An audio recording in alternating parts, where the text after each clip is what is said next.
Welcome to the Voice of Gen Z Journalist Edition, your Spotify podcast, Dabarkada at Palitaktakan Generation. Stay tuned, hold your seat and make sure you are in the right position. Just chill and enjoy our episode for you because we believe your voice matters and can make a huge impact in our future. Padayon!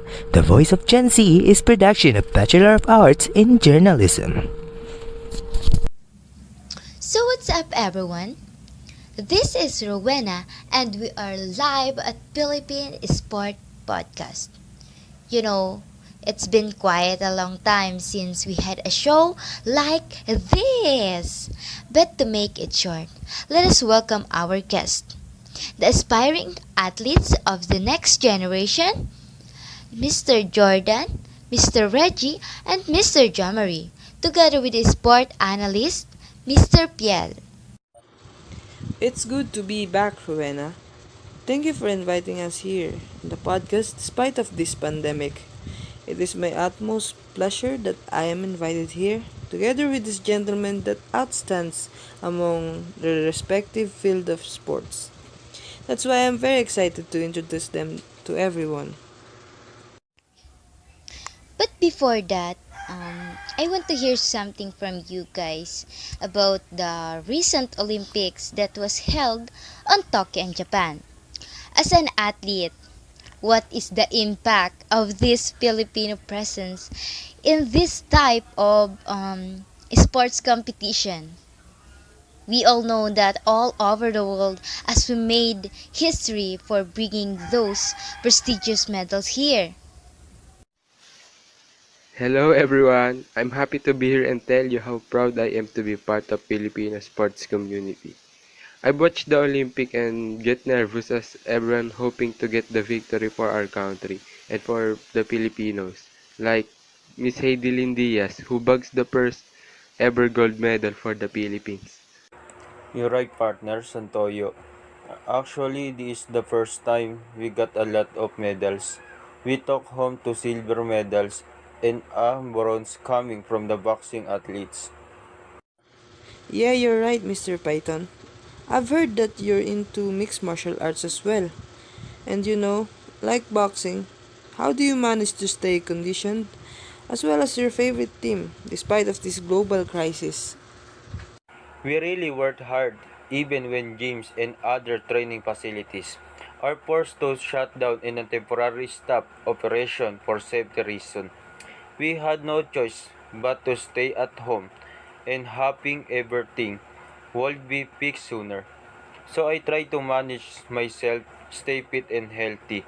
I think that this is the best way to get back to stronger. Actually, this is so hard for you guys. I totally agree with you. But for me, government should give importance to the boxing community as well. Because I found boxing as the sports which will really stand out. Like, look at our fighters. They had beaten countless world champions out there. We should accept the fact that we Filipinos doesn't need to have that height to be competent in sports where height is an advantage like basketball and volleyball. That if you have height advantage, you are inclined to win. Like, we should also pay attention to sports that strength could be or is the core. Well, actually, as an athlete, we really think that there's a lack of support from our government.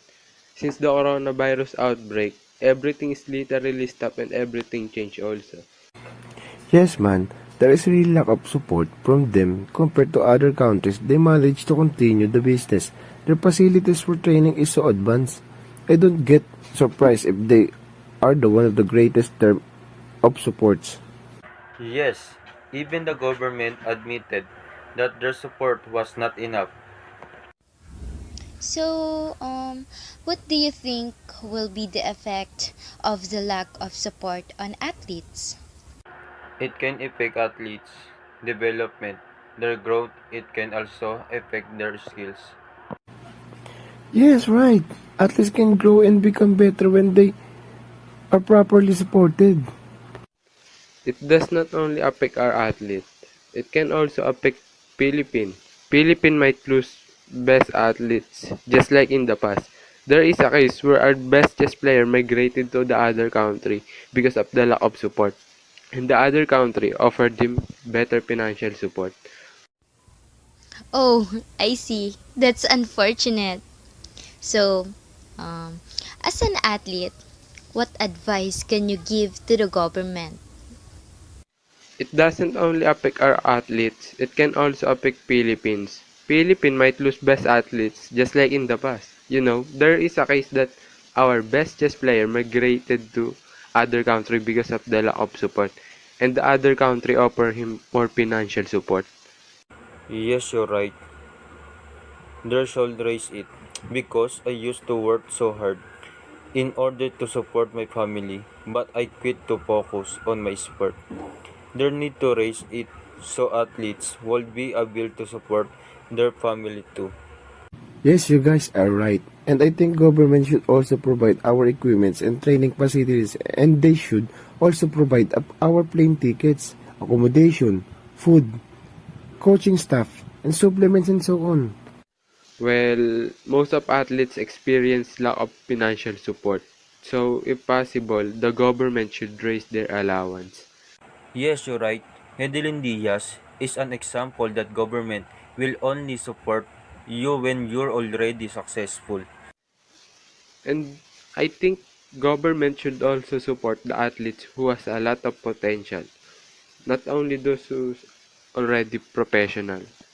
Yes, keep focused and achieve your dreams no matter what it takes. Yes, but Heidelin Diaz proved that even there's a lack of support, we can still win a gold medal. So I think if the government provided more support to athletes, the more athletes would strive hard and the more athletes would win a gold medal. Yes, small or big support will contribute to help us in various ways. We will always do our best to bring a honor for our country. But we are really hoping that this pandemic would end sooner, which is the biggest hindrance that keep us away from playing our sports. Yes, that's right. It's not like we're being demanding. We just need more support from the government. And it's not we're doing it for money. We are fighting for our dreams and for the honor of our country and for the passion that we have. So I hope the government will provide us more support. Yes, you guys are right. They should provide hug support because an athlete victory is also a victory of whole nation. As an athlete, I'll give my best to present the Philippines one day.